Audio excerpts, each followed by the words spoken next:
Next part है वैद्युत विभव और टॉपिक है वैद्युत विभवांतर एवं विभव। वैद्युत विभव तो आपको समझना है पहले कि विभवांतर क्या कहलाता है और वैद्युत विभव क्या कहलाता है। तो ये एक समान विद्युत क्षेत्र है। इस एक समान विद्युत क्षेत्र में एक परीक्षण आवेश प्लस Q0 है। इस पर जो बल लगता है, धनावेश को जब हम विद्युत क्षेत्र में रखते हैं तो धनावेश पर जो बल लगता है वो विद्युत क्षेत्र की दिशा में लगता है। तो इसको हम विद्युत क्षेत्र के जब विपरीत लाएंगे तो हमें बल लगाना पड़ेगा, बाह्य बल लगाना पड़ेगा, तो जिससे कार्य किया जाएगा। तो ये कहलाता है वैद्युत क्षेत्र में किसी परीक्षण आवेश को एक बिंदु से दूसरे बिंदु तक लाने में किया गया कार्य और परीक्षण आवेश का अनुपात, जिस आवेश को लाते हैं उस परीक्षण आवेश के अनुपात को उन बिंदुओं के बीच का वैद्युत विभवांतर कहते हैं। अब हम इसको ऐसे समझते हैं, परिभाषा ऐसे लिखी जाती है कि Q0 का मान 1 होता है तो VA माइनस VB बराबर W होता है। तो हम कहते हैं एकांक कूलाम, यदि इसको 1 मान लिया जाए तो एकांक कूलाम के परीक्षण आवेश को वैद्युत क्षेत्र में, ये वैद्युत क्षेत्र है, वैद्युत क्षेत्र में एक बिंदु से दूसरे बिंदु तक लाने में किया गया कार्य ही, जो किया गया कार्य करना पड़ता है, किया गया कार्य ही उन बिंदुओं के बीच का वैद्युत विभवांतर कहलाता है। यदि हम परीक्षण आवेश प्लस Q0 को बिंदु B से A तक लाते हैं और लाने में किया गया कार्य W है तो वैद्युत विभवांतर VA माइनस VB बराबर W अपॉन Q0 होता है। मतलब क्या हुआ, इसको हम VB माइनस VA नहीं लिख सकते क्योंकि यहाँ से यहाँ तक लाते हैं तो यहाँ पर ज़्यादा कार्य करना पड़ेगा। तो इसलिए हम इस वैद्युत विभवांतर को VA माइनस VB बराबर W अपॉन Q0, तो ये इसकी परिभाषा कहलाती है कि एकांक कूलाम के परीक्षण आवेश को वैद्युत क्षेत्र में एक बिंदु से दूसरे बिंदु तक लाने में किया गया कार्य ही उन बिंदुओं के बीच का वैद्युत विभवांतर कहलाता है। दूसरी तरह से हम इसको ऐसे भी समझ सकते हैं, दूसरे प्रकार तरीके से, ये एक प्लस Q आवेश है तो इसका मतलब यह हुआ इस प्लस Q आवेश पर ये वैद्युत बल रेखाएं हैं, मानिए ये वैद्युत क्षेत्र की दिशाएं हैं। इसका मतलब ये हुआ ये इसका वैद्युत क्षेत्र है।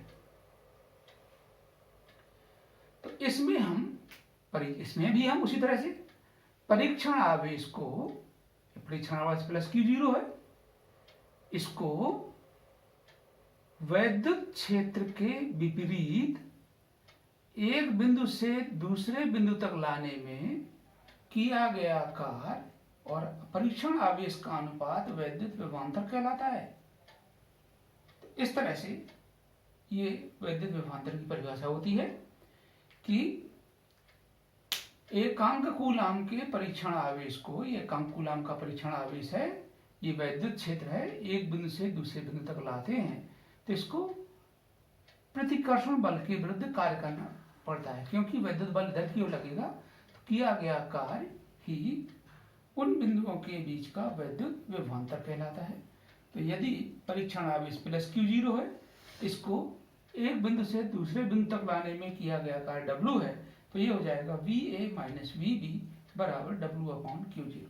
मात्रक SI पद्धति में इसका मात्रक होगा कार्य का मात्रक होता है जूल, आवेश का मात्रक होता है कूलाम। तो जूल प्रति कूलाम या वोल्ट, इसको हम V0 से लिखते हैं। तो ये होता है वैद्युत विभवांतर की परिभाषा। तो वैद्युत विभवांतर क्या कहलाया, आप समझ गए होंगे कि परीक्षण आवेश को वैद्युत क्षेत्र में एक बिंदु से, एकांक कूलाम के परीक्षण आवेश को वैद्युत क्षेत्र में एक बिंदु से दूसरे बिंदु तक लाने में किया गया कार्य ही उन बिंदुओं के बीच का वैद्युत विभवांतर कहलाता है। अब आपको विभव समझना है कि विभव क्या कहलाता है। तो हम यदि B बिंदु को अनंत पर मान लें, माना कि B बिंदु अनंत पर है, तो प्लस Q0 को अनंत से A बिंदु तक लाने में किया गया कार्य W है। तो उनके बीच का विभवांतर VA माइनस V इन्फिनिटी, अनंत पर विभव बराबर W/Q0।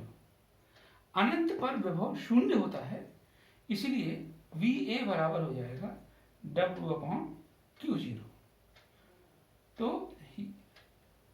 तो इसको हम इस तरह से भी कह सकते हैं, ये A बिंदु A का विभव है। तो हम इस तरह से जनरली हम ये कह सकते हैं कि A ना मान के कोई भी बिंदु हो, तो किसी बिंदु पर वैद्युत विभव V बराबर W/Q0। यदि Q0 बराबर 1 तो V बराबर W, जैसे इसकी परिभाषा की थी। तो एकांक कूलाम के परीक्षण आवेश को अनंत से किसी बिंदु तक लाने में किया गया कार्य ही उस बिंदु का वैद्युत विभव कहलाता है।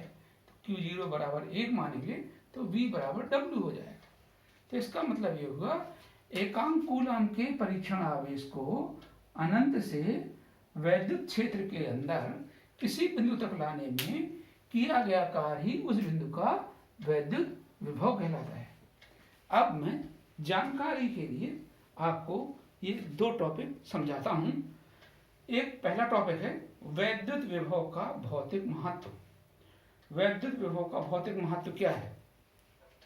तो वैद्युत विभव का भौतिक महत्व ये है कि यदि दो वस्तुएं हैं, एक A वस्तु है, दूसरी B वस्तु है, A का विभव B के विभव से अधिक है, VA is greater than VB, तो धन आवेश A बिंदु से B बिंदु तब तक चलता है जब तक कि दोनों का विभव समान ना हो जाए, या धनावेश की विपरीत दिशा ही तो इलेक्ट्रॉन की दिशा होती है, या दूसरी भाषा में हम ऐसे भी कह सकते हैं, इलेक्ट्रॉन निम्न विभव से उच्च विभव की ओर तब तक जाता है जब तक कि दोनों का विभव समान न हो जाए। तो इसको समझने के लिए हम यदि समझें एक जल का सिद्धांत, जैसे इस जल में ये दो स्तंभ हैं, इसमें यदि हम इसको इस तरह से समझें कि जैसे ये जल है, ऐसे इसमें पानी भरा है, बीच में ये टोंटी लगी है, एक में पानी का अधिक है, एक में पानी कम है। इसका मतलब है यहाँ दाब अधिक है, यहाँ दाब कम है, यहाँ दाब अधिक है, क्योंकि दाब P बराबर होता है H/ρg, जिसकी हाइट ज्यादा होगी। ये टोंटी है। तो यदि हम टोंटी को खोल देते हैं तो द्रव सदैव, ये H अधिक है तो उच्च दाब ये हुआ, ये H कम है तो ये निम्न दाब हुआ। तो द्रव सदैव तब तक बहेगा जब तक कि दोनों की ऊंचाई बराबर ना हो जाए।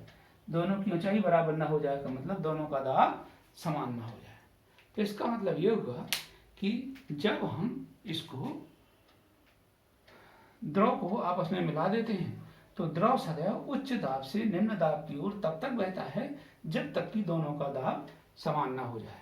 तो इसी प्रकार से ये होता है कि यदि हम दो विभव वाली वस्तुएं हैं, एक का विभव उच्च है, दूसरे का विभव कम है, तो धन आवेश उच्च विभव से निम्न विभव की ओर तब तक बहता है जब तक कि दोनों का विभव समान ना हो जाए, या इलेक्ट्रॉन निम्न विभव से उच्च विभव की ओर तब तक जाते हैं जब तक कि दोनों का विभव समान ना हो जाए। तो इस तरह से इसको हम दाब के आधार पर भी समझ सकते हैं। तो इसको आप अपने मन से लिखेंगे। दूसरा टॉपिक है पृथ्वी विभव के, इसको बार बार समझोगे, फिर दोबारा समझो। जब हम एक उच्च विभव वाली वस्तु है, एक निम्न विभव वाली वस्तु है, इसको यदि हम तार द्वारा आपस में जोड़ देते हैं तो धनावेश उच्च विभव से निम्न विभव की ओर जब तक जाता है जब तक कि दोनों का विभव बराबर न हो जाए। जैसे ही दोनों का विभव बराबर हो जाता है तो धनावेश का जाना बंद हो जाता है। या इलेक्ट्रॉन निम्न विभव से उच्च विभव की ओर तब तक जाते हैं जब तक कि दोनों का विभव समान न हो जाए। अब हम दूसरा टॉपिक है पृथ्वी विभव के निर्देश के रूप। पृथ्वी को सदैव शून्य विभव माना गया है। पृथ्वी को सदैव शून्य विभव माना गया है। ऐसा क्यों माना गया है? ऐसा इसलिए माना गया है कि माना कि ये दो वस्तुएं हैं। एक धनावेशित वस्तु है। पहले धनावेशित वस्तु को समझो। तो धनावेशित वस्तु है, तो जब हम धनावेशित वस्तु को पृथ्वी से जोड़ देते हैं तो इलेक्ट्रॉन पृथ्वी से धनावेशित वस्तु में आते हैं। मान पृथ्वी मान कम विभव होगा, ये धनावेशित धन है, इसका ज्यादा विभव है, तो इलेक्ट्रॉन निम्न विभव से उच्च विभव की ओर जाते हैं। तब तक जाते हैं जब तक कि दोनों का विभव बराबर ना हो जाए। मान इसका विभव और इसका विभव बराबर ना हो जाए तो इसका विभव शून्य हो जाता है। तो हम जनरली जब पढ़ते हैं पढ़ाते हैं तो ऐसे ही कहते हैं, इलेक्ट्रॉन ना कह करके हम ऐसे ही कहते हैं कि धनावेश पृथ्वी से इसमें जाता है और दोनों का विभव समान हो जाता है। तो आप जहाँ भी समझोगे सवाल में कि जहाँ भी जिस बिंदु को पृथ्वी से संबंधित कर दिया गया होगा उसको कितना भी विभव दिया जाए तो उसका विभव 0 होता है। इसी प्रकार से एक ऋणावेशित इसका ऋणावेशित वस्तु है तो इसका विभव भी ऋण विभव होगा। तो इसको यदि हम पृथ्वी से जोड़ देंगे तो इलेक्ट्रॉन जैसे निम्न विभव ऋण है, ऋण और 0 के लिए देखें तो ऋण का मान कम होता है और 0 का मान अधिक होता है। तो इलेक्ट्रॉन निम्न विभव माने ऋण आवेशित वस्तु या ऋण विभव से पृथ्वी की ओर तब तक जाएगा जब तक कि दोनों का विभव समान न हो जाए। तो इस प्रकार से इसका विभव भी शून्य हो जाता है। इसलिए पृथ्वी को शून्य विभव के रूप में निर्देशित करते हैं। तो ये दो टॉपिक आप अपने मन से लिख लेंगे और इसको बार बार समझेंगे। नेक्स्ट टॉपिक अभी समझाता हूँ।